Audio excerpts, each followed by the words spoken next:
এসএসসির রিঅ্যারেঞ্জ নিয়ে আমি তোমাদের বেশ কিছু ট্রিক্স দিব।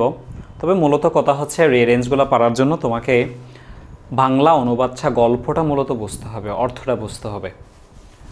এখানে আমরা দেখো একটা রিঅ্যারেঞ্জ দিয়েছি, সেটা কি আমি তোমাদের মূলত একটা রিঅ্যারেঞ্জ দেখাই দিব, কিন্তু এখানে দেখো আমরা প্রত্যেকটা এসএসসি দাখিলের গুরুত্বপূর্ণ রিঅ্যারেঞ্জগুলোর বাংলা অর্থ শেষে একটা গল্পের মতো সাজিয়ে দিয়েছি। কীভাবে উত্তর, বাংলা গল্পটা, অনুবাদ, এরপর গল্প, এরকম টোটাল প্রায় এখানে আমরা গুরুত্বপূর্ণ এসএসসি দাখিলে তোমরা এখান থেকে কমন পাবাই। আমার এই ছোট্ট রিঅ্যারেঞ্জের শিটটা থেকে তোমরা কমন পাবাই, কারণ এখানে মেন কাজটা হলো আসলে আমাদের গল্পটা, অনুবাদটা, অর্থগুলো মনে রাখা।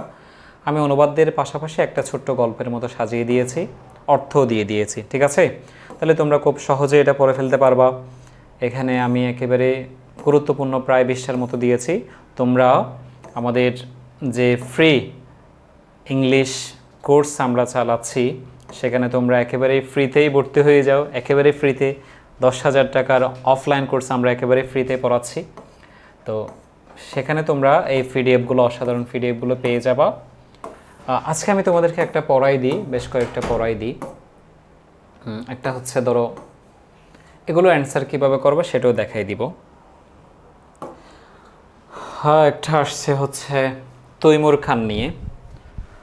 প্রথমে হচ্ছে নাম্বার ওয়ান্স দেখেই বুঝতে পারতেছি। ওয়ান্স ইয়াং তৈমুর, তরুণ তৈমুর অ্যাটাকড, আক্রমণ করেছে প্রভিন্স, অঙ্গরাজ্য, পাওয়ারফুল প্রিন্স, এক শক্তিশালী রাজপুত্রের অঙ্গরাজ্যে আক্রমণ করেছে।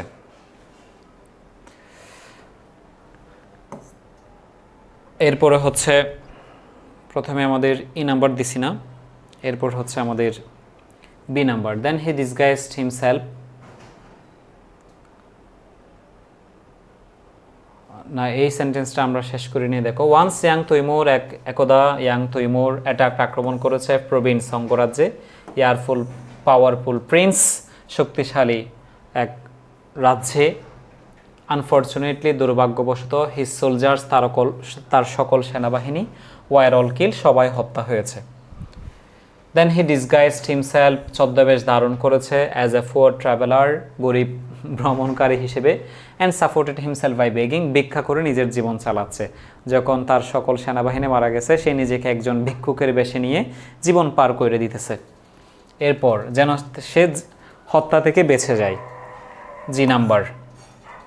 One day he became very hungry, একদিন সে খুবই ক্ষুধার্ত হয়েছে, and could not get anything to eat, এবং খাবার জন্য কিছু পাচ্ছিল না। এরপরে দেন দাও, এরপর D number. He came to a house, একটা ঘরে গেছে, আস্কড অ্যান ওল্ড উইম্যান, এক বৃদ্ধা মহিলার কাছে গিয়েছে, to give him something to eat, কিছু খাওয়ার জন্য চেয়েছে। এরপর ডি এর পরে E number.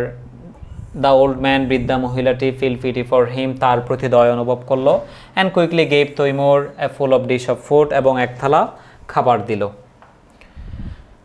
F number. The food was very hot, খাবারগুলো খুবই গরম ছিল। হি হারিডলি, দ্রুততার সাথে, ডাক, আঙ্গুল ঢুকিয়ে দিয়েছে, ফিঙ্গার, আঙ্গুল ঢুকিয়েছে, right at the middle of the dish, খাবারের থালার মাঝখানে আঙ্গুল ঢুকিয়ে দিয়েছে। C number. As a result, এর ফলে হি বার্নড হিজ ফিঙ্গার, সে তার আঙ্গুলগুলো পুড়ে ফেলেছে। দেখো আমি কত সহজে বাংলা অনুবাদগুলো দিয়ে দিলাম, সংক্ষেপে আবার গল্পটা দিয়ে দিয়েছি। তাহলে তোমরা এই শিটগুলো পেয়ে গেলে, আমাদের একেবারে ফ্রি কোর্সে ভর্তি হয়ে গেলে তোমরা এসএসসির সব রিরেঞ্জগুলোর প্রস্তুতি নিয়ে ফেলতে পারবা। ধন্যবাদ সবাইকে, সালামু আলাইকুম।